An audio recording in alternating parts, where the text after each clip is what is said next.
নমস্কার। ঝরাপাতার আরও একটি পর্বে আপনাকে স্বাগত। আজকের পর্বে শুনবেন কৌশিক মজুমদারের খিদে। কৌশিক মজুমদার জন্ম 1981 সালে 10ই এপ্রিল কলকাতায়। স্নাতকোত্তর এবং পিএইচডিতে সেরা ছাত্রের স্বর্ণপদক প্রাপ্ত। বর্তমানে ধান্য গবেষণা কেন্দ্র চুঁচুড়ায় বৈজ্ঞানিক পদে কর্মরত এবং হাবড়া মৃত্তিকা পরীক্ষাগারে ভারপ্রাপ্ত আধিকারিক।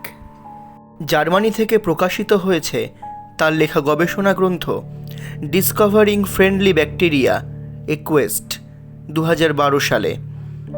লিখেছেন আধার আখ্যান 2020 সালে, নিবার সপ্তক 2021 সালে, জেমস বন্ড জমজমাট 2019 সালে। আজকের গল্পটি আমরা নিয়েছি কৌশিক মজুমদারের আতঙ্ক সমগ্র এই বইটি থেকে। শুরু হচ্ছে খিদে।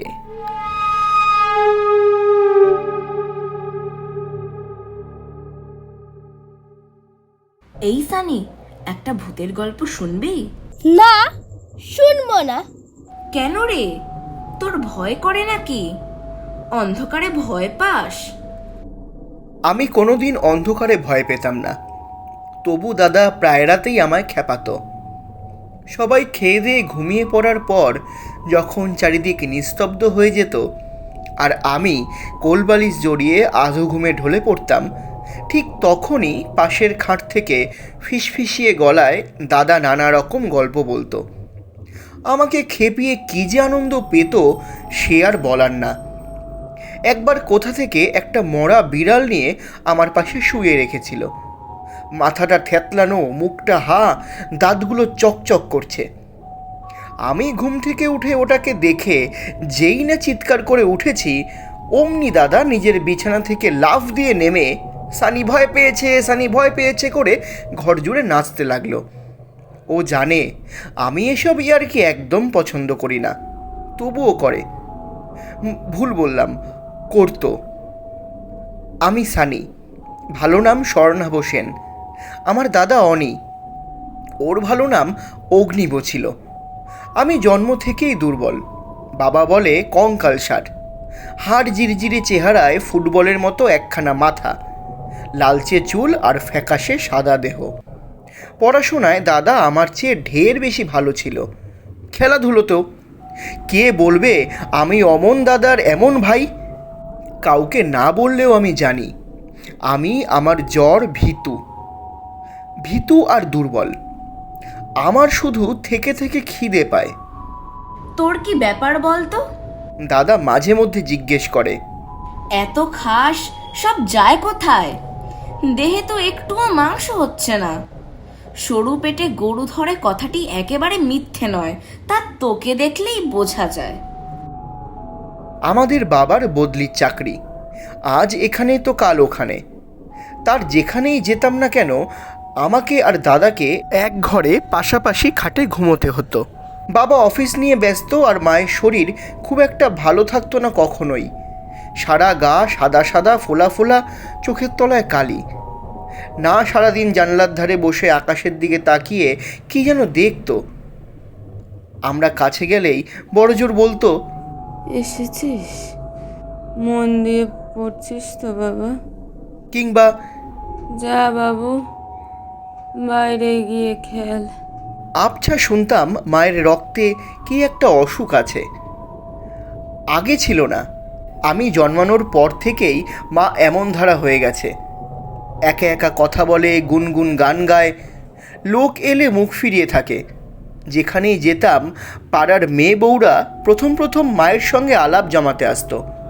পরে মায়ের ভাবগতিক দেখে এ ধার আর মারাতো না। দাদা অবশ্য একা একাই পাড়া জুড়ে ঘুরে বেড়াতো আর আজব সব গল্প জোগাড় করে নিয়ে আসতো। ওর মতে এর একটাও গল্প না, সব সত্যি।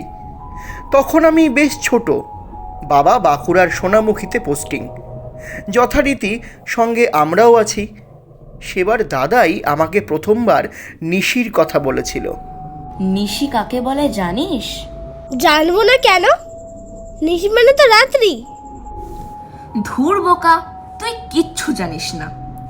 আমাদের ক্লাসের অনির্বাণ আজ আমাকে বলেছে নিশি হলো সবচেয়ে ভয়ানক ভূত। কোনো তান্ত্রিক যদি কারো ক্ষতি করতে চায় তবে প্রথমে একটা সবুজ ডাবের ছাল ছাড়িয়ে তাতে সিঁদুর মাখায়, তারপর সে ডাবের মুখ খুলে মাঝরাতে মন্ত্র পড়ে জলকে জাগিয়ে তোলে। আরও কিসব করার পরে সেই ডাব হাতে নিয়ে অমাবস্যার নিশুতি রাতে যাকে নিশি ডাকা হবে তার বাড়ির কাছে গিয়ে দাঁড়ায়।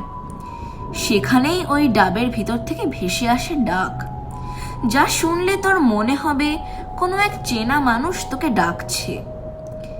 এই ডাকে যদি তুই একবার সাড়া দিয়ে দিলি কি মরলি, তান্ত্রিক সেই ডাবের মুখটি খপ করে বন্ধ করে দেবে আর সঙ্গে সঙ্গে তুই হার্ট ফেল করে মারা যাবি। তবে হ্যাঁ, শুনেছি নিশিরা দুবারের বেশি কাউকে ডাকতে পারে না। এই অঞ্চলে নিশির ভারী উপদ্রব, তাই রাতে 3 বার নিজের নামের ডাক শুনলে তবেই উত্তর দিবি, বুঝলি?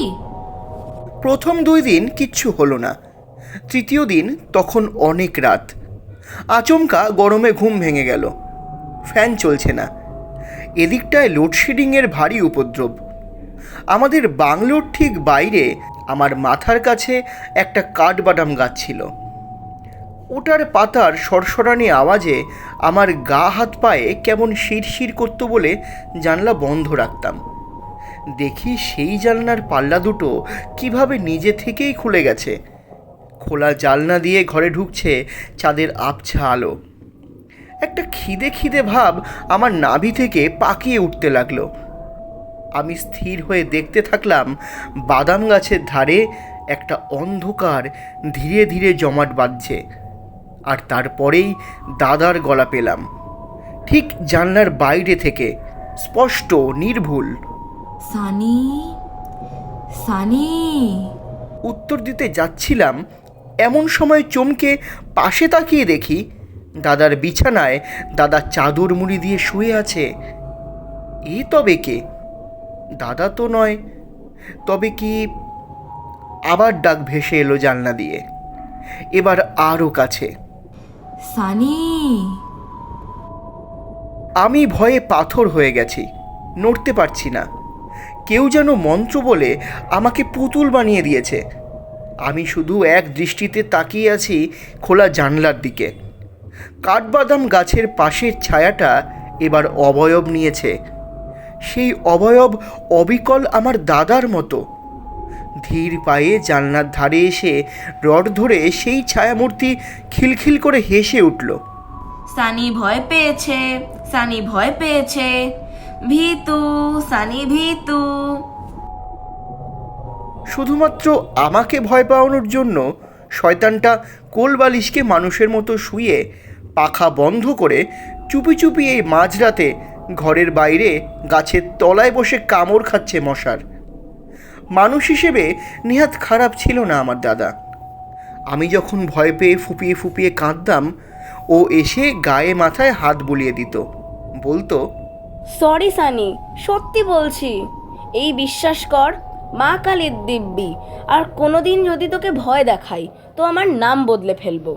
1 সপ্তাহ ঘুরতে পারতো না, আবার জেকে সেই যেন কোনো গোপন কথা বলছে এমনভাবে বলতো, এই সানি, খবর শুনেছিস? কি খবর?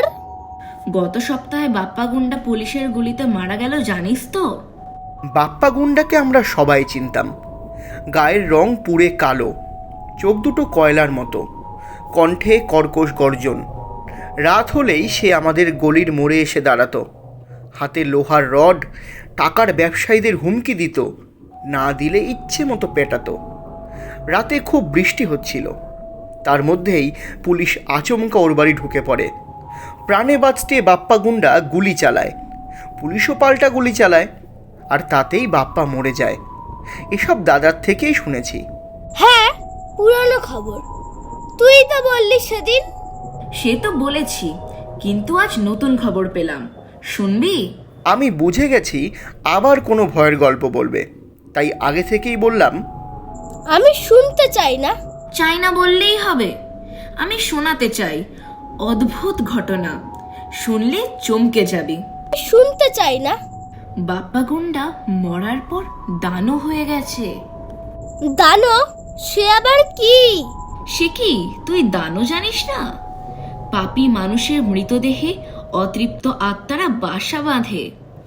বাপ্পাকে তো পোড়ানো যায়নি, যতবার চিতায় আগুন লাগাচ্ছে ততবার নিভে যাচ্ছে।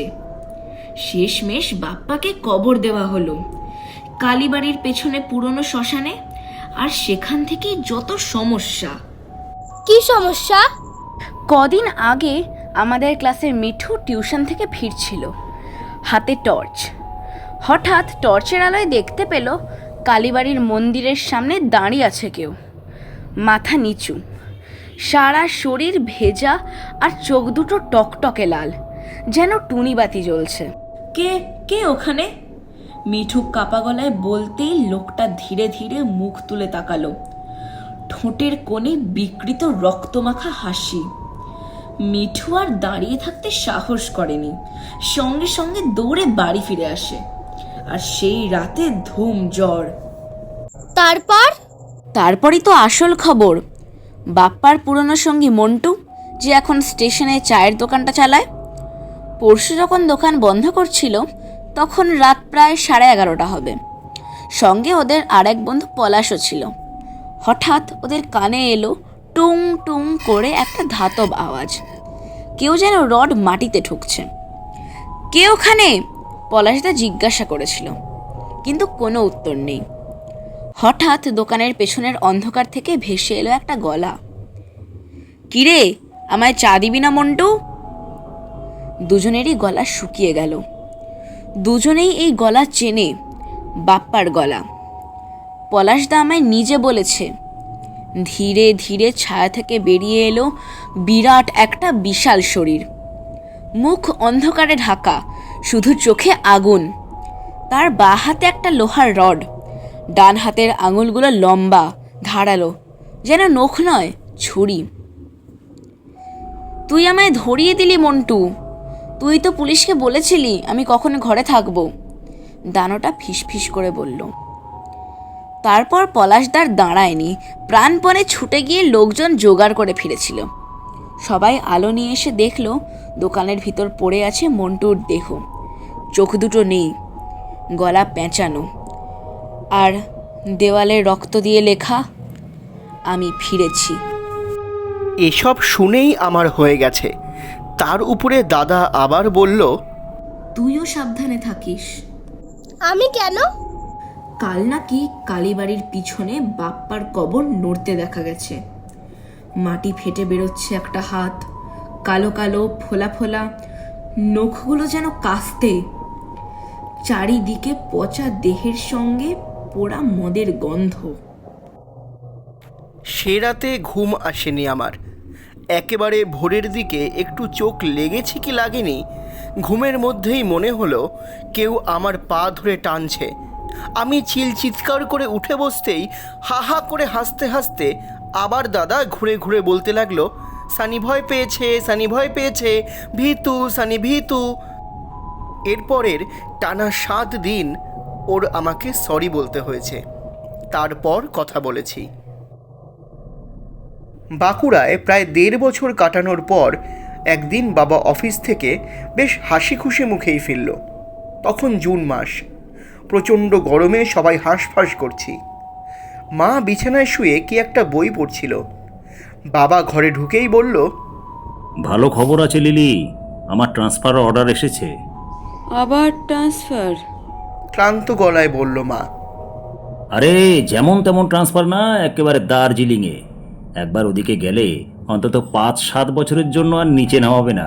পাহাড়ে দারুণ দারুণ সব ইংলিশ মিডিয়াম স্কুলও আছে। অনি আর সানিকে ভর্তি করে দেওয়া যাবে, কি বলো? আবার দার্জিলিং? কেন, দার্জিলিংয়ের সমস্যাটা কোথায়? কেন, তুমি জানো না? উফ, এখনো তুমি সেই কবেকার কথা ধরে বসে আছো। ওসব ভুলে যাও। তুমি ভুলে যেতে পারো রাজীব, আমি পারি না। তোমার অফিস আছে, বন্ধু আছে, ক্লাব আছে, আমার কি আছে বলো তো? শুধু এই ঘরটুকু ছাড়া। সব কিছুর জন্য তাহলে আমিই দায়ী? আমি সে কথা বলিনি, কিন্তু সেদিন তুমি জোরাজুরি না করলে রাতের বেলায় সেদিন আমি কিছুতেই মুর্দাহাটি যেতাম না। ডোমা বারণ করেছিল, লোপসার বারণ করেছিল, বলেছিল পোয়াতি মহিলার ওসব জায়গায় যেতে নেই। শেষে আমিও মানা করেছিলাম, বারবার মানা করেছিলাম, কিন্তু তুমি শুনলে তো। চিরটা কাল শুধু নিজে যা ভালো বুঝেছ তাই করে এসেছো। কি না অ্যাডভেঞ্চার করবে, অ্যাডভেঞ্চার হলো তো অ্যাডভেঞ্চার। বাবা চুপ। খানিক বাদে যখন বাবার গলা পেলাম, ক্লান্ত বিষণ্ণ, মনে হলো অন্য মানুষের গলা। মুর্দাহাটিতে সেই রাতে তুমি হারিয়ে যাবার পর সারা রাত তোমায় খুঁজেছি আমি কেন, লোকাল লোকজন, পুলিশ, সবাই, কেউ তোমায় দেখতে পায়নি, বিশ্বাস করো। আচ্ছা, তোমার এখনো মনে নেই সেই রাতে কি হয়েছিল? মনে থাকলে কি এত বছর চুপ করে থাকি? তোমরাই তো বলেছো যে নিবেদিতার সমাধির এক ধারে পরদিন সকালে আমায় অজ্ঞান অবস্থায় খুঁড়িয়ে পেয়েছিলে। বলনি? বলেছিলে তো সে কথা? হ্যাঁ, কিন্তু রাতে আমি নিজে ওই জায়গাটি দিয়ে কতবার গেছি, তোমার নাম ধরে ডেকেছি, তুমি ওখানে ছিলে না। আর তারপর থেকেই আমার এই অবস্থা। ভেবেছ, কোনোদিনও ভেবে দেখেছো সে কথা? এ তোমার মনের ভ্রম লিলি। তুমি শুরু থেকেই অ্যানিমিক ছিলে, সানি হবার পর সেটা আরও বেড়েছে। এর মধ্যে অন্য কিছুকে টেনে আনছো কেন? তুমি এখনও লোপসাংয়ের কথা ধরে বসে আছো। সানি তো বড় হয়েছে, এখন আর কিসের চিন্তা? যা হোক, তুমি দার্জিলিংয়ে যাবে কিনা বলো। অতি কষ্টে এই অর্ডারটা করিয়েছি, না হলে কাল গিয়ে ক্যান্সেল করিয়ে আসবো। মা এবার বিড়বিড় করে কি বলল গোটাটা শোনা গেল না, শেষটায় শুধু শুনতে পেলাম, দেখো তুমি যা ভালো বোঝো করো। দিন 15 যেতে না যেতেই আমরা সপরিবারে দার্জিলিংয়ে গিয়ে উপস্থিত হলাম। বুঝতে পারিনি সেই আমাদের দুর্ভাগ্যের শুরু। দার্জিলিংয়ে লেবংকার্ট রোডে রায় ভিলা ছাড়িয়ে একটা খোলা মাঠের মতো জায়গায় প্রায় 100 বছরের বেশি পুরনো একটা বাংলো বাড়িতে আমাদের থাকার ব্যবস্থা হয়েছে। বাড়িটা আকারে বেশ বড়, সাহেবি কেতায় বানানো, সবুজ রঙের চাল আর লাল ইটের দেওয়াল। সামনের পোর্টিকোতে অযত্নে ফুটে আছে গোছা গোছা হলিয়ক আর রডোডেন্ড্রন। সামনে কাঠের গেট। আমি জানি এই ধরনের গেটকে সাহেবরা উইকেট বলে। সামনের লনে একটা পুরনো সাদা দোলনা, দমকা বাতাস এলে সেটা এলোমেলো দোল খায়। এই জায়গাটা বেশ গা ছমছমে। দিনের বেশিরভাগ সময় ঘন কুয়াশা জড়িয়ে থাকে গোটা বাড়িটাকে। বড় বড় গাছের ফাঁক দিয়ে মাঝে মাঝেই বৃষ্টি ঝরে পড়ে। বাতাসে সনসন জলো ঠান্ডা হাওয়া। ঘরগুলোতে কেমন একটা স্যাঁতস্যাঁতে ভেজা ভেজা ভাব। দেওয়ালে ওক আর মেহগিনি কাঠের প্যানেলিং, ফায়ারপ্লেস, এইসব দেখে বোঝা যায় এককালে কোনো সাহেব এই বাড়িতে থাকতেন। একটা ব্যাপার অবাক করার মতো, আমাদের বাংলোটা যেখানে, তার আশেপাশে আর একটাও বাড়ি নেই। দূরে যে কটা ছড়িয়ে ছিটিয়ে থাকা বাড়ি দেখতে পাই তাতেও লোকজন বেশি থাকে না। পাশের নেপালি বস্তিতেও কোনো ছোট ছেলেমেয়ে নেই, সবাই বুড়ো বুড়ি। বছরের মাঝে এখানে এসেছি, তাই এই বছর নতুন স্কুলে ভর্তি হওয়া যাবে না। দাদা সকালের ব্রেকফাস্ট খেয়েই ঘুরতে বেরিয়ে যেত, আমি ঘর ছেড়ে বেরোতাম না। আমার ভালোই লাগতো না। বাবা আর দাদা বেরিয়ে গেলেই আমি ওই বিরাট বাংলোটার এই ঘর থেকে ও ঘর ঘুরে বেড়াতাম। গোটা বাংলোতে 12খানা ঘর, রান্নাঘর, খাবার ঘর আলাদা। দোতলার গোটা লবিতে একের পর এক অচেনা সাহেব মেম সাহেবদের অয়েল পেন্টিং, অযত্নে কালো হয়ে গেছে, কিন্তু তবু এত জীবন্ত যে মাঝে মাঝে মনে হয় আমার দিকেই তাকিয়ে আছে। লবির একেবারে শেষ প্রান্তে বিরাট এক লাইব্রেরি রুম। একদিন সেই ঘরে ঢুকলাম। প্রায় ছাদ অবধি উঁচু সব কাচে ঢাকা আলমারি, সব আলমারিতে থরে থরে রাখা চামড়া বাঁধানো সোনার জলে লেখা সব বই। আমি পাল্লা ধরে টানাটানি করেও খুলতে পারিনি। জানি না এদের চাবি কার কাছে আছে, কিংবা আদৌ আছে কি না। একেবারে নিচের একটা আলমারির পাল্লা আধ খোলা ছিল, উবু হয়ে বসে টান দিতেই খুলে গেল। ভিতরটা ফাঁকা, অবশ্য একেবারে ফাঁকা না, ঝুলে জড়াজড়ি বিরাট একটা চামড়া বাঁধানো বই এক কোণে অযত্নে পড়ে আছে। দুই হাতে বইটা টেনে বার করে ওল্টাতেই চমকে উঠলাম। এ কেমন বই? আমার কোনো চেনা বইয়ের সঙ্গে বিন্দুমাত্র মিল নেই এই বইয়ের। হাতে নিয়েই বুঝলাম এই বইয়ের পাতাগুলো কাগজ না, কোনো প্রাণীর দেহ থেকে ছাড়ানো চামড়া। পাতায় পাতায় হাতে আঁকা অচেনা সব চিহ্ন, মূর্তি আর জন্তুর ছবি। বইয়ের একটি অক্ষরও আমার চেনা কোনো অক্ষর না। ছবিগুলো যেন এইমাত্র নরক থেকে উঠে এসেছে। কোনো ছবিতে বাদুড়ের ডানাওয়ালা একটা দানবের মাথায় কিলবিল করছে সাপের দল। সেই দানব বিরাট বড় হা করে এক নারীর হাত পা ছিঁড়ে চিবিয়ে চিবিয়ে খাচ্ছে। কোনো ছবিতে লেলিহান আগুনে জ্যান্ত পোড়ানো হচ্ছে মানুষদের। যে পোড়াচ্ছে তার দেহটা মানুষের মতো, কিন্তু মাথাটা মোরগের। সারা গা সবুজ আঁশে ঢাকা। একেবারে শুরুর পাতায় কালচে লাল কালিতে ছড়ানো পেঁচানো অক্ষরে ইংরেজিতে লেখা, compendium of demonology written in blood by Daniel E Magus, 1891, bound in the skin of human. মানুষের রক্তে লেখা, মানুষের চামড়ায় বাঁধানো বই, এও সম্ভব? বইয়ের মলাটে ধীরে ধীরে হাত বোলাতে লাগলাম। বহুদিন অব্যবহারের ফলে সে চামড়া খসখসে হয়ে গেছে। তবু ভালো করে দেখলে রোমকূপগুলো পরিষ্কার বোঝা যায়। ধুলোতে চামড়া ছাই ছাই রঙা হয়ে গেলেও ধুলো ঝাড়তেই বইয়ের পিছনের মলাটে মস্ত বড় লালচে একটা জরুলের ছাপ দেখতে পেলাম। আর তখনই গোটা ব্যাপারটার বীভৎসতা আমার মাথায় এলো।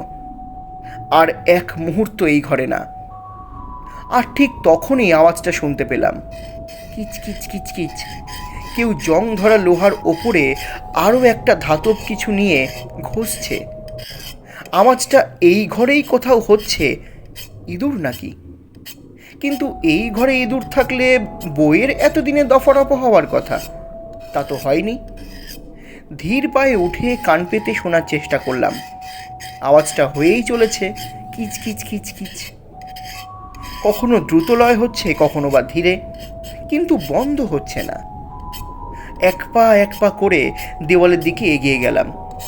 দেওয়ালের ধুলো পড়া প্যানেলের ফাঁক দিয়েই আসছে আওয়াজটা। দেওয়ালে কান দিলাম। এবার আমি নিশ্চিত আওয়াজের উৎস এই দেওয়ালই। সবজেটে ফুল আঁকা ওয়ালপেপার খসে পড়েছে অনেকটাই। কালো পাউডারের মতো গুঁড়ো গুঁড়ো ছত্রাক বাসা বেঁধেছে দেওয়াল জুড়ে। আওয়াজটা এবার খানিক বদলে গেল। কে যেন ভারী কিছু দিয়ে মেঝেতে ঠুকছে। কে আছে এই ঘরে? দাদা? কিন্তু একটু আগেই তো দাদাকে শীষ দিতে দিতে বেরিয়ে যেতে দেখলাম। বলল এক বন্ধুর সঙ্গে দেখা করতে যাচ্ছে। তবে এই দেওয়ালের ভিতরে কে?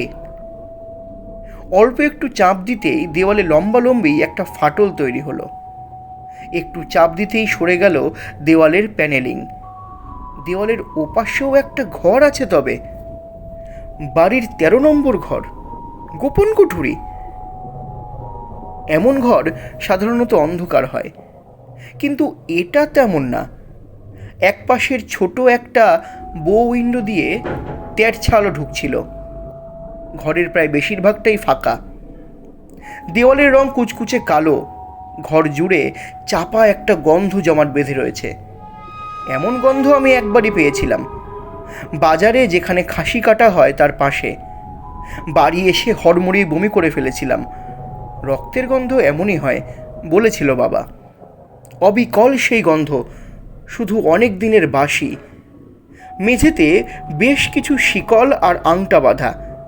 একধারে দেওয়ালে একটা বিরাট বড় জার্ক, তাতে ঝুলছে অদ্ভুত দর্শন সব প্লায়ার, সাঁড়াশি, গজাল আর তুরপুন।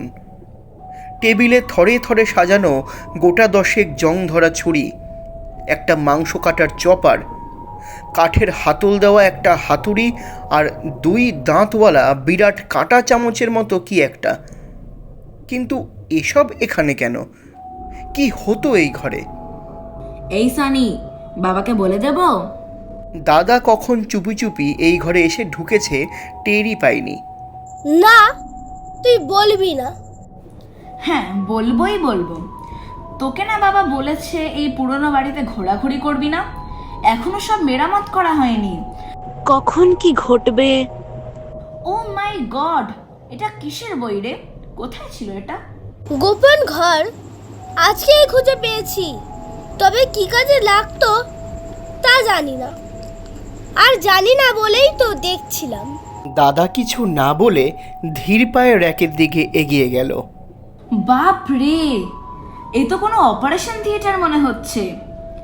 মেঝেতে এই আংটা আর শিকল কি করছে? জানি না, তুই জানিস? না, জানতে চাইও না। সানি, এই ঘরটা থেকে চল, আমার কেমন একটা লাগছে। ভয় পাচ্ছিস? ভয়? ফু, তুই যে বললি কোনো এক বন্ধুর সঙ্গে দেখা করতে যাবি, গেলি না? গেছিলাম, কাজ হয়নি, আবার কাল যাব। কেন? পরে বলবো। আমরা দুজন সিঁড়ি বেয়ে নিচে নেমে এলাম। দাদাকে কথা দিলাম আমি আর কোনো দিন ওই ঘরে ঢুকবো না, ঢুকলেও বাবাকে বলে দেবে। কিন্তু অদৃশ্য এক চুম্বকের মতো ওই ঘর আমাকে টানতে লাগলো। আমার এই ছোট্ট জীবনে এমন টান আর কারো উপর অনুভব করিনি কোনো দিন। মনে হলো ঘরের সেই যন্ত্রপাতিগুলো, সেই গন্ধ, সেই কালো কুচকুচে দেওয়াল আমায় হাতছানি দিয়ে ডাকছে। এ ডাক উপেক্ষা করা যায় না। ঘরে যাবার ইচ্ছেটা কিছুতেই সামলাতে পারছি না। ও ঘরে আমাকে যেতেই হবে, না হলে আমার সব সুখ চলে যাবে। রাতে খেতে বসে আচমকা সেই গন্ধটা নাকে ভেসে এলো।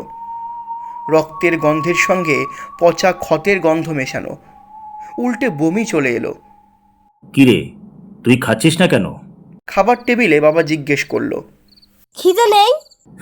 খিদে নেই? তোর খিদে নেই কেন? জানি না, খেতে ইচ্ছে করছে না। দাদা আর চোখে আমার দিকে তাকালো। ভাবটা এমন, দেবো বাবাকে বলে? একদম না খেয়ে ঘুমোস না, একটু স্যুপ খেয়ে নে। ইচ্ছে করছে না বাবা। তাহলে ছাড়, শুতে যা। ঘুমোতে এসে দাদা প্রায় জেরা করার মতোই আমাকে চেপে ধরল। সত্যি কথা বল, জন্ম থেকে যে ছেলে শুধু খাই খাই করে গেল, সে সোজা ডিনার না খেয়ে শুয়ে পড়েছে। ব্যাপারটা কি চাঁদু? বললাম তো আমার খিদে নেই।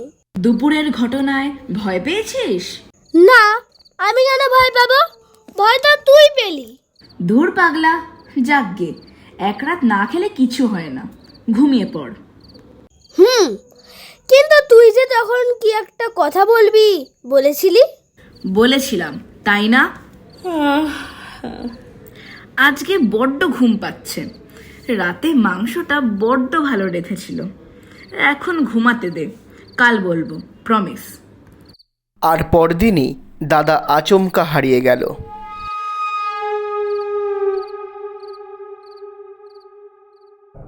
সেই দিনটা শুরু হয়েছিল অন্য দিনগুলোর মতোই।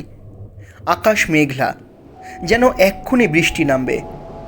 দূরে সবুজ পাহাড় কালছে লাগছে। মাঝে মধ্যে একটা সনসনে হাওয়া এসে জানলার কাছে ঠকঠক শব্দ করে আবার মিলিয়ে যাচ্ছে। সকালে ফলের রস, স্যান্ডউইচ আর সেদ্ধ ডিম দিয়ে আমাদের ব্রেকফাস্ট হতো। বাবার অফিসে জরুরি মিটিং ছিল। সকাল সকাল খেয়ে দিয়ে তাড়াহুড়ো করে বাবা বেরিয়ে গেল। অন্যদিন দাদাও পাড়া চড়তে বেরিয়ে যায়, সেদিন গেল না। অনেকক্ষণ ধরে বিছানায় পড়ে রইল। আমি জানতাম ও ঘুমোচ্ছে না, ভান করছে শুধু। বেলা করে উঠে আমায় জিজ্ঞেস করলো, খেয়েছিস? মিথ্যে কথা বললাম। হ্যাঁ, তুইও খেয়ে নে। বুঝতে পারছিলাম মনে মনে ও বেশ উত্তেজিত, কিন্তু অন্য কেউ যাতে কিছু না বুঝতে পারে তাই চুপ করে আছে। সকাল থেকে দুপুর অবধি বই পড়ার ভান করে খাটেই বসে রইল, কিন্তু পড়ছিল না। বারবার ঘড়ি দেখছিল। বিকেল 4টে বাজতেই তীরের মতো ছিটকে উঠে দাঁড়িয়ে, আমি একটু ঘুরে আসছি বলে মাথায় টুপি দিয়ে গায়ে সোয়েটার দিয়ে বেরিয়ে গেল। বাবা সেদিন অন্য দিনের তুলনায় একটু দেরি করেই ফিরল। ঘড়ির কাঁটা ততক্ষণে 8টা পেরিয়ে গেছে। দাদার দেখা নেই। আমি প্রতি মুহূর্তে ভাবছি এই বুঝি দাদা এলো, কিন্তু দাদা ফিরছিল না।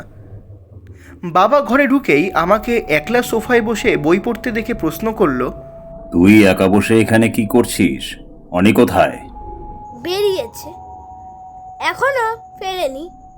ফেরেনি মানে? কখন বেরিয়েছে? বিকেল 4টের সময়। বিকেল 4টেই বেরিয়ে এখনো বাড়ি ফেরেনি? অনি কোথায় গেছে? জানি না। তোর মা জানে? না। হোয়াট দ্য হেল, কি চলছে এই বাড়িতে?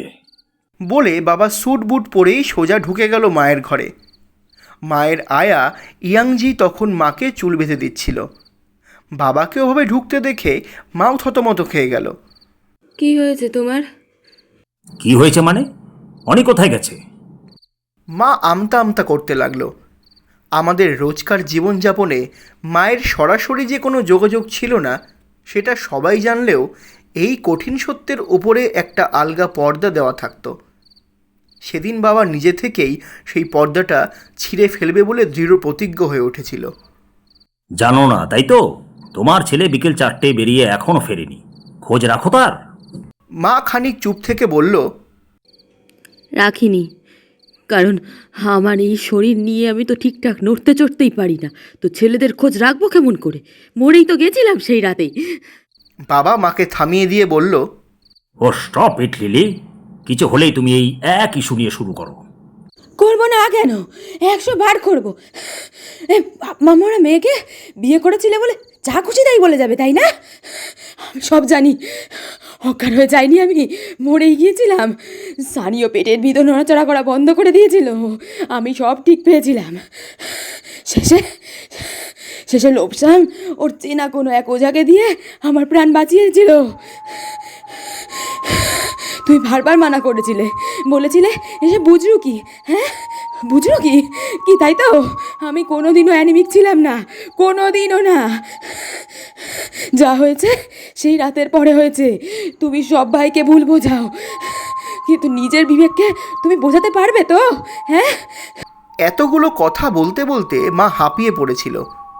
ইয়াংজি বারবার বলে চলেছিল, मैडम जी शांत अनुस ढिल्लो ढिल्लो मैडम जी ढिल्लो। কিন্তু মাকে থামানো যাচ্ছে না। হাঁপাতে হাঁপাতেই বলে চলল, সানিকে নিয়ে লোপসাং কি বলেছিল মনে আছে তো? তারপরেও তুমি আমাদের এখানে। বাবা আর বাকিটা শোনার জন্য অপেক্ষা করলো না। আমার হাত ধরে সানি চল, অনিকে খুঁজে নিয়ে আসি। বলে একটা 5 সেলের টর্চ হাতে নিয়ে বেরিয়ে পড়ল। মা পিছন থেকে চিৎকার করে মানা করলো, বাবা শুনল না। দার্জিলিংয়ের লেবং বস্তির সবাই ততক্ষণে ঘুমিয়ে পড়েছে। শুনশান রাস্তায় ইতিউতি শোনা যাচ্ছে কুকুরের ডাক। দূর পাহাড়ে জোনাকির মতো জলানেভা আলোর মালা আর ডিপার জ্বালিয়ে চলে যাচ্ছে মোটর গাড়ি। অনি অনি অনি অনি দাদা দাদা অনি অনি অনি অনি অনি। আমি আর বাবা ডাকতে ডাকতেই এগিয়ে চললাম। খানিক এগোতেই একটা পুরনো চার্চ আর তার পেছনেই সেই সাহেবি কবরখানাটা। দাদা প্রথম দিনই আমাকে এখানে যেতে মানা করে দিয়েছিল। কবরখানার কাছাকাছি এগোতেই আমার চেনা সব মরা মানুষদের কথা মনে এলো। আমার সেই যমজ বোন, যাকে আমি কোনো দিন দেখিনি, যে জন্মাবার আগেই পেটের মধ্যেই মারা গেছিল। কিংবা বাবার মৃত ছোড়দা, বাঁকুড়া থাকতে মাঝে মাঝেই যিনি জামরুল গাছ থেকে নেমে আসতেন আমার সঙ্গে খেলার জন্য। অথবা যশোর রোডে আমাদের গাড়ির পাশাপাশি লম্বা লম্বা পা ফেলে হেঁটে চলা সেই মহিলা, যার মুখের অর্ধেকটা পোড়া। আমি বাবার আঙ্গুলগুলো এত জোরে ধরে রেখেছিলাম যে বাবার ব্যথা লাগছিল। আস্তে, কি হলো সানি, তুই কি ভয় পাচ্ছিস? আমাদের চমকে দিয়ে বহু দূর থেকে একটা আওয়াজ ভেসে এলো, বাঁশির আওয়াজ। এ বাঁশির আওয়াজ এখানে এসে আমি আগেও শুনেছি। মানুষের হাড় দিয়ে তৈরি বাঁশি। স্থানীয় নেপালিরা এই বাঁশি দিয়ে ভূত তাড়ায়। অনি ডাকতে গিয়ে শেষের দিকে বাবার গলাটা কেঁপে গেল। বাবাও কি তবে ভয় পেল? কিন্তু বাবারা কি ভয় পায় বাবারও তো সুপার হিরো। ঠিক সেই সময় আমি দাদাকে দেখতে পেলাম। মূল রাস্তা থেকে পাশে বনের দিকে একটা কাঁচা সড়ক চলে গেছে। সেখানে বিরাট একটা হলঘর মতো আছে, ঠিক কবরখানাটার পাশেই। আগুনে পুড়ে গোটা ঘর কালচে হয়ে গেছে। দেখতে পেলাম দাদা মন্ত্রমুগ্ধের মতো সেই ঘরের লোহার দরজার দিকে এগিয়ে যাচ্ছে। দরজা আধ ভেজানো। আমার মনে হলো ঘরের ভিতর থেকে কারা দাদাকে ডাকছে, আর দাদা কোনো দিকে না তাকিয়ে সেদিকেই ভূতে পাওয়া মানুষের মতো হেঁটে চলেছে। আমি জানি না আমার কি হলো, এক মুহূর্তে বাবার হাত ছাড়িয়ে দৌড়ে গিয়ে আমি দাদাকে জড়িয়ে ধরলাম, আর সঙ্গে সঙ্গে জোরে আওয়াজ করে সেই ঘরের দরজা বন্ধ হয়ে গেল। দাদার চোখে ফেলফেলে দৃষ্টি, মনে হচ্ছে সদ্য ঘুম থেকে উঠল।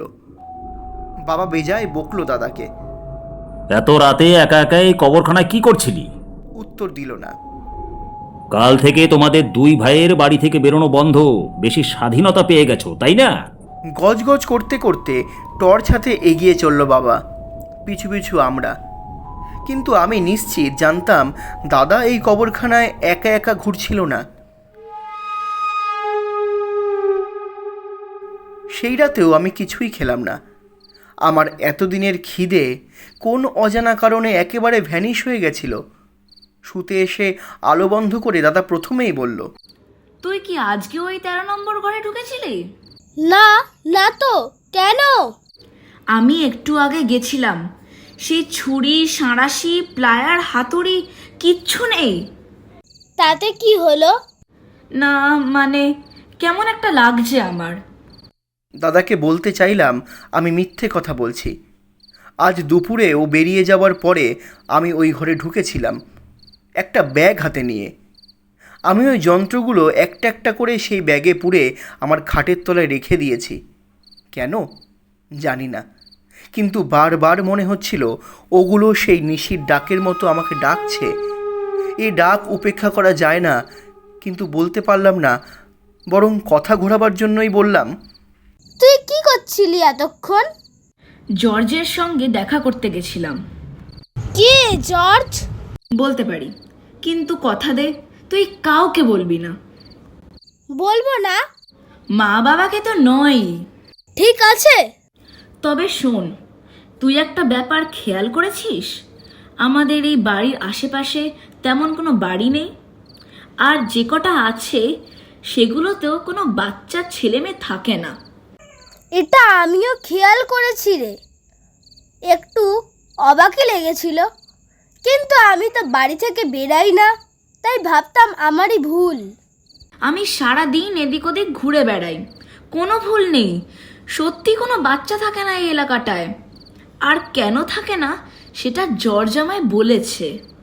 কি মুশকিল, জর্জকে সেটাই তো বলছিস না। একটা অ্যাংলো ইন্ডিয়ান ছেলে, তোকে গোটাটা বলছি শোন। এ পাড়ায় এসে আমার বয়সী কোনো ছেলে মেয়ে না দেখে আমি একদিন ঘুরতে ঘুরতে চার্চের পিছনের সেই কবরখানার পাশের রাস্তায় গিয়েছিলাম। দিনের বেলাতেও ওই জায়গাটা কেমন অন্ধকার অন্ধকার। সেখানেই প্রথমবার জর্জকে দেখি। আমার চেয়ে একটু ছোট, মানে 12-13 বছর হবে। গায়ে নীল ময়লা কোট, পরনে গ্যালিস দেওয়া কালো ঢোলা প্যান্ট। আজকাল এমন জামা কাপড় পরতে আমি কাউকে দেখিনি। ছেলেটার হাতে একটা টিনের সৈন্য পুতুল। আমার দিকে অদ্ভুতভাবে তাকিয়েছিল ছেলেটা, তাকিয়ে মিটিমিটি হাসছিল। ছেলেটার ডান চোখের উপরে একটা কাটা দাগ। আমিও ওকে দেখে হাসলাম, হাত নেড়ে হাই করলাম। দেখি হাতছানি দিয়ে আমায় ডাকছে। কাছে গেলাম। মিহি গলায় সে জিজ্ঞেস করলো, তোমরা এখানে নতুন এসেছো? বললাম হ্যাঁ। তোমার নাম কি? তাও বললাম। ওর নাম জিজ্ঞেস করতে বলল জর্জ। জর্জ ওয়াকার। বাবা সাহেব, মা এদেশীয়। ও আমাকে নানা বিষয় গল্প বলতো। কিভাবে সাহেবরা এই পাহাড়ের নেটিভদের সরিয়ে নিজেদের আস্তানা বানালো, কিভাবে রাস্তা কেটে এই দার্জিলিং হিমালয়ান টয় ট্রেনের রেলপথ তৈরি হলো, সব কিছু। গতকাল কথায় কথায় ও আমাকে জিজ্ঞাসা করলো আমি কোথায় থাকি। আর সেটা বলতেই ও কেমন ভয় পেয়ে গেল। তোমরা আর বাড়ি পেলে না শেষ অবধি ওই বাড়িতে? কেন, কি সমস্যা আছে ওখানে? আজ বলা যাবে না, এখন বাড়ি যাও, কাল বিকেল 4টের পরে এসো। তোমাকে আমাদের সর্দারের সঙ্গে দেখা করাবো আর একটা জায়গায় নিয়ে যাব, কেমন? আজ বিকেল 4টে রওনা হয়ে কবরখানায় পৌঁছে দেখি জর্জ তখনও আসেনি। এলো প্রায় ঘন্টাখানেক বাদে, সূর্য অস্ত যাবার পর। সঙ্গে ওরই বয়সী আরও একটা ছেলে, টকটকে ভরসা, একেবারে সাহেবদের মতো। ইংরেজি উচ্চারণও তেমনি। একবার ভাবলাম সন্ধে হয়ে আসছে, মা বাবা চিন্তা করবে, বাড়ি ফিরে যাই বরং। পরে কি মনে হলো, ভাবলাম যা জানতে এসেছি জেনেই যাই। ছেলেটা শুরুতে নিজের নাম বলল না, শুধু বলল, জর্জ তোমার কথা বলেছে। এখানে আমরা কজন বাচ্চা ছেলে মেয়ে একসঙ্গেই থাকি। তুমিও কি এখানে থাকবে আমাদের সবার সঙ্গে? ভারী মজা হয় তবে। জর্জ ওকে থামিয়ে বলল, তোমায় যা বলতে ডেকেছি সেটা বলো আগে। ছেলেটার মুখ এক লহমায় গম্ভীর হয়ে গেল। শুনলাম তোমরা নাকি পাগলা ম্যাগাসের বাড়িতে থাকা শুরু করেছো। কে পাগলা ম্যাগাস? ওই বাড়ি আসলে যা তৈরি, দার্জিলিংয়ে সাহেবরা এসে এখানে একটা বসতি বানিয়েছিল। তাতে অনেকের সঙ্গে ম্যাগাস আর ম্যাগাসের বুড়ি মাও এসেছিল। এমনিতে ভারী পণ্ডিত মানুষ, কিন্তু শখের কামার, লোহার কাজে ওর জুড়ি ছিল না। এইটুকু বলে ছেলেটা একটু থামলো। তারপর বুড়িমাটা মারা যাবার পরে ম্যাগাস একেবারে উন্মাদ হয়ে গেল, কিন্তু বাইরে থেকে কেউ বুঝতে পারেনি। এই লেবংয়ে তখন অনেক সাহেব থাকতো, আর নিচেই ভুটিয়া বস্তি। অগন্তি বাচ্চারা খেলে বেড়াচ্ছে রাস্তাঘাটে। একদিন একটা ভুটিয়া বাচ্চা গায়েব হয়ে গেল। প্রথমে কেউ গা করেনি, বস্তির বাচ্চারা হারিয়ে যায়, আবার ফিরেও আসে, কিন্তু এই বাচ্চাটা আর ফিরল না। 1 সপ্তাহ পরে আরও একটা, এবার একটা ছোট্ট ভুটিয়া মেয়ে, তার মাসখানেক পর একটা অ্যাংলো ইন্ডিয়ান ছেলে। ম্যাজিকের মতো হারিয়ে যাচ্ছিল একে একে। দাদা যখন এই গল্পটা বলছে, একটা হালকা ধাতব ঝনঝনানি আমার কানে এলো। কেউ একটা থলে ভরা ধাতব কোনো যন্ত্রপাতিকে টেনে এক জায়গা থেকে অন্য জায়গায় নিয়ে যাচ্ছে। সবচেয়ে আশ্চর্য ব্যাপার, আওয়াজটা আসছে আমার খাটের তলা থেকে। তবে কি দাদা সব জেনে গেল? গোটাটাই আমাকে ভয় দেখানোর জন্য? কিসের শব্দ? বলেই দাদা এক লাফে বিছানা ছেড়ে উঠে আলো জ্বেলে দিল। তোর খাটের তলা থেকে অদ্ভুত একটা শব্দ আসছে, কি রেখেছিস তলায়? আমি বুঝে গেলাম এইবার আমি ধরা পড়ে যাব, কেউ বাঁচাতে পারবে না।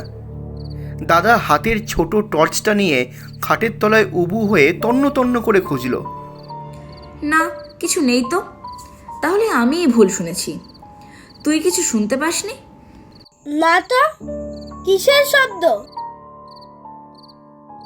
দাদা গোটা ঘরটা আবার ভালো করে দেখল, কোথাও সন্দেহ করার মতো কিছু নেই।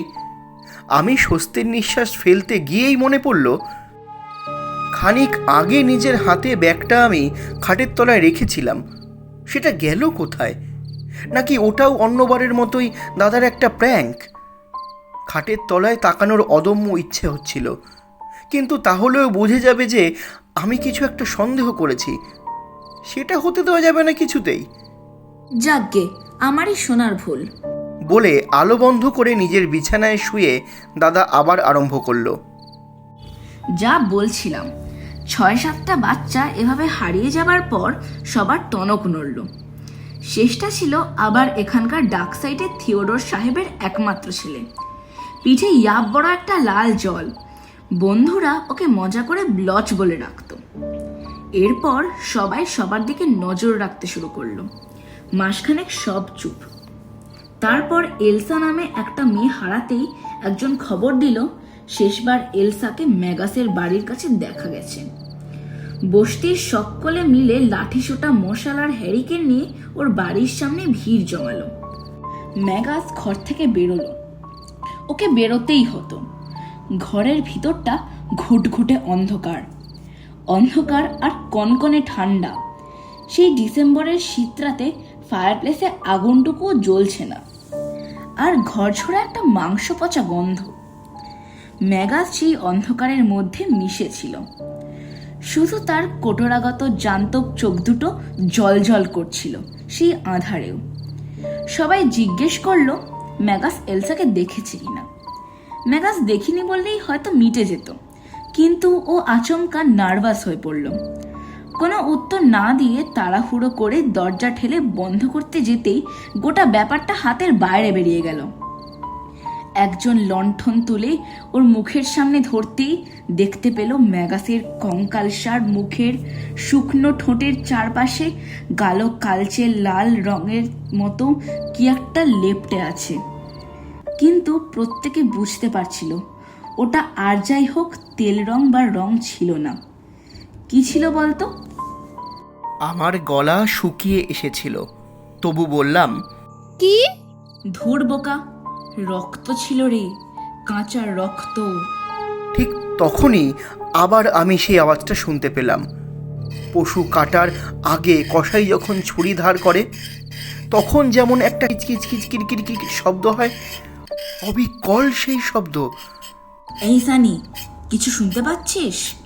দাদা জিজ্ঞেস করলো, আর ঠিক তখনই আওয়াজটা বন্ধ হয়ে গেল।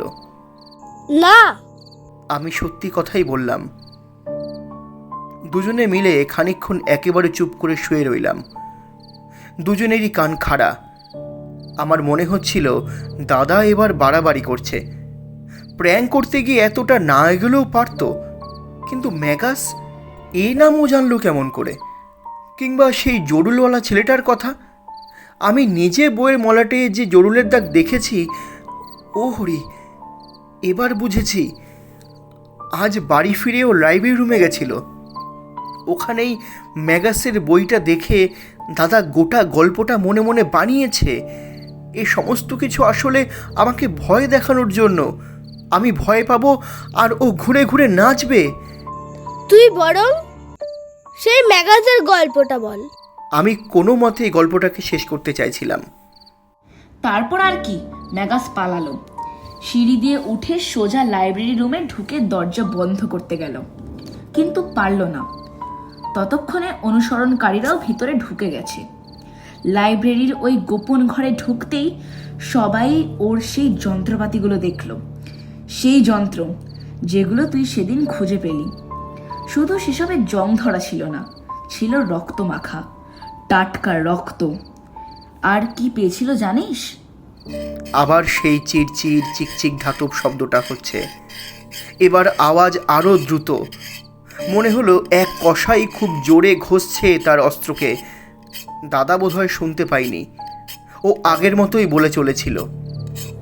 ওরা সবকটা হারানো বাচ্চাকে ওই ঘরেই খুঁজে পেল, সবাই মৃত। কারো কারো শরীরের অংশ গলে পচে গেছে। ম্যাগাসকেও সেই ঘরে খুন করা হলো, ঠিক যেভাবে ও বাচ্চাগুলোকে খুন করত। আমি ঢোক গিললাম। ভিতরে ভিতরে শিরদাঁড়া জুড়ে একটা ভয়ের স্রোত নিচে নেমে আসলো।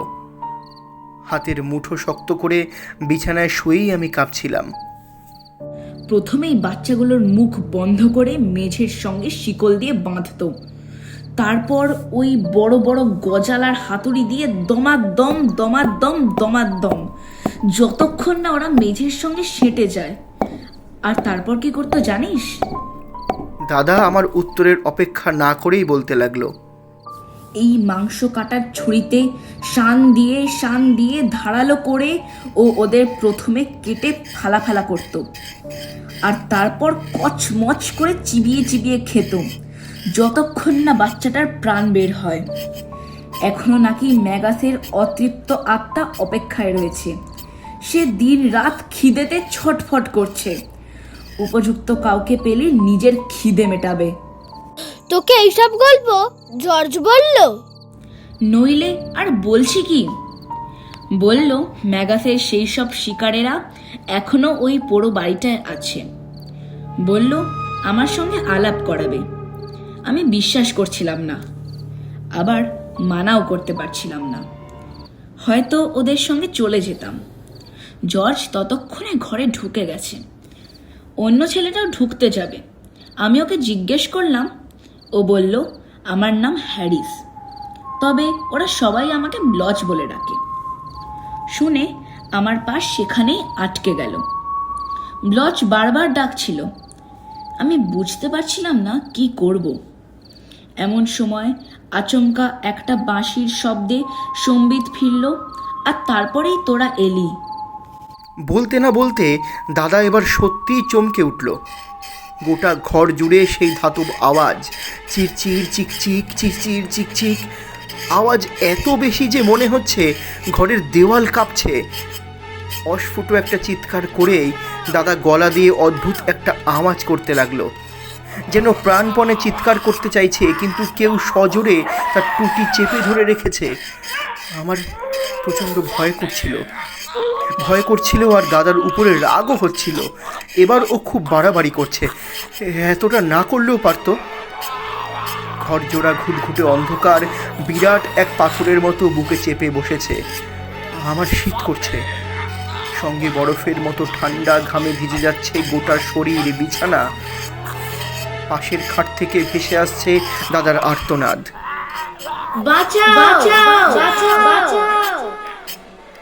আমি উঠবার চেষ্টা করলাম, কিন্তু ঘরের এই ঠাসবুনোট অন্ধকার যেন লোহার শক্ত গজাল দিয়ে আমাকে বিছানার সঙ্গে পুঁতে দিয়েছে। পাশে দাদার বিছানাটা ঠকঠক করে নড়ছে। দাদার মুখের আওয়াজ বন্ধ হয়ে শুধু একটা গোঙানি শোনা যাচ্ছে মাত্র। আর তারপরেই দুম দুম দুম করে হাতুড়ির আওয়াজ। শেষবারের মতো দাদার একটা চিৎকার শুনতে পেলাম। তারপর সব বন্ধ, শুধু গলার কাছ থেকে গড়গড় গড়গড় করে গার্গেলের মতো এক ধ্বনি দেওয়ালে ধাক্কা খেয়ে খেয়ে গোটা ঘর ঘুরে বেড়াচ্ছে। এবার কিন্তু সত্যি অনেকটা বেশি করে ফেলছে দাদা। ও যে এত ভালো অভিনয় করতে পারে সেটা কে জানতো। খানিক বাদে আবার সেই হাতুড়ির শব্দ, আবার আর্তনাদ। কতক্ষণ এমনটা চলেছিল বলতে পারি না। এক সময় দেখলাম খাটের নড়াচড়া থেমে গেছে। আমি সাহস সঞ্চয় করে শুকনো গলায় ডাকলাম, দাদা, দাদা। কোনো উত্তর নেই। আমি সত্যি ভয় পেয়ে গেছিলাম রে দাদা, তুই এবার সাড়া দে। সব চুপ। অপেক্ষায় ছিলাম এই বুঝি দাদা হো হো করে হেসে উঠবে আর বলবে, সানি ভয় পেয়েছে, সানি ভয় পেয়েছে, ভীতু, সানি ভীতু। কিন্তু এমন কিছুই হলো না। তারপরেই পেলাম একেবারে অন্যরকম একটা শব্দ। এই ঘরের মধ্যেই কেউ কিছু একটা চিবোচ্ছে। মনে হয় বহুদিন ক্ষুধার্ত এক দানব এতদিনে মনের মতো একটা খাবার পেয়ে গোগ্রাসে গিলে চলেছে। সেই খাওয়ার কচমচ কচমচ আওয়াজ আর ঠোঁট চাটা চাকুম চুকুম শব্দ ধীরে ধীরে ভরে ফেলছে চারিদিক। সময়ের কোনো হিসেব ছিল না আমার কাছে। মনে হচ্ছিল ঘন্টার পর ঘন্টা কেটে যাচ্ছে, কিন্তু আমি নড়তে পারছি না, মুখ দিয়ে কোনো রকম আওয়াজ করতেও পারছি না। এক সময় সেই খাওয়া শেষ হলো, চারিদিক শান্ত হয়ে গেল, শান্ত আর নিস্তব্ধ। এবার নিশ্চয়ই দাদা হেসে উঠবে, কিন্তু উঠল না। অনেক হয়েছে এসব, আর না। মনের সব জোর একত্র করে উঠে বসলাম, আর উঠতেই হাতে একটা ঠান্ডা ধাতব স্পর্শ পেলাম। হে কি, এ তো আমার বিছানা না। আমার বিছানায় বালিশের পাশে টর্চ রাখা থাকে না কোনো দিন। এই তো দাদার বিছানা, কিন্তু এখানে আমি এলাম কেমন করে? গোটা বিছানা তরল আঠালো একটা পদার্থে মাখামাখি হয়ে আছে। আমার মুখ আর ঠোঁট, আমার হাতের আঙুলেও সেই তরল চিটচিটে পদার্থ মাখা। আমি তখনও অপেক্ষা করছিলাম দাদা কখন হেসে ওঠে, কিন্তু মনের গভীরে একজন বারবার হিসিসে গলায় বলে চলছিল, দাদা আর হেসে উঠবে না কোনো দিন। মা বলেছিল মুর্দাহাটির শ্মশানে আমি আর আমার বোন পেটের মধ্যে মারা গেলেও পরে আমি বেঁচে উঠেছিলাম, কিন্তু কিভাবে? পর্দার আড়ালে জর্জ বসেছিল। ম্যাগাস এখনও অপেক্ষায় আছে, উপযুক্ত কাউকে পেলে নিজের খিদে মেটাবে। সেটা কি তাকে খেয়ে, না তার সাহায্যে অন্যদের খেয়ে? আমি এখন এসবের কিচ্ছু জানি না, জানতে চাইও না। শুধু জানি এই বাড়ির ঠিক কোন ঘরে এখন বাবা মা অঘরে ঘুমিয়ে রয়েছে, কোন ঘরে মায়ের আয়া ইয়াংজি শুয়ে থাকে। অনেক দিন পর আজকে আমার ভীষণ খিদে পাচ্ছে, ভীষণ খিদে, ভীষণ খিদে।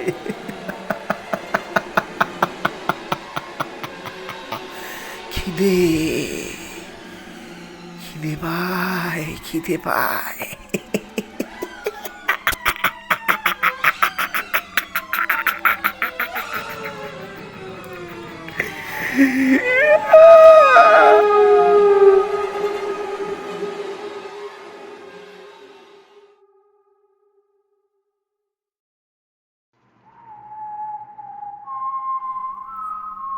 শুনছিলেন খিদে, রচনা কৌশিক মজুমদার, সানি এবং জর্জের ভূমিকায় আমি বিজয়, রাজীব সুখেন্দু দেবনাথ, লিলি তিথি চক্রবর্তী, অনি আরণ্যক ভৌমিক এবং লিটিল সানি অভিক। প্রযোজনা সাহস ক্রিয়েশন। আবহ তরঙ্গ দ্য আল্টিমেট মিউজিক। প্রচার অলঙ্করণ চারুলিপি। পরিচালনা রাজা। দেখা হচ্ছে আগামী সপ্তাহে আরও একটি রোমাঞ্চকর গল্প অথবা কবিতা নিয়ে। ততক্ষণ শুনতে থাকুন, পাশে থাকুন ঝরাপাতা ইউটিউব চ্যানেলের।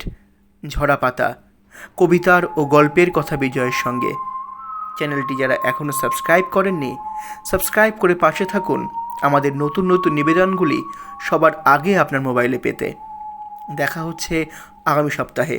ততক্ষণ শুনতে থাকুন, পাশে থাকুন ঝরাপাতার ইউটিউব চ্যানেলের।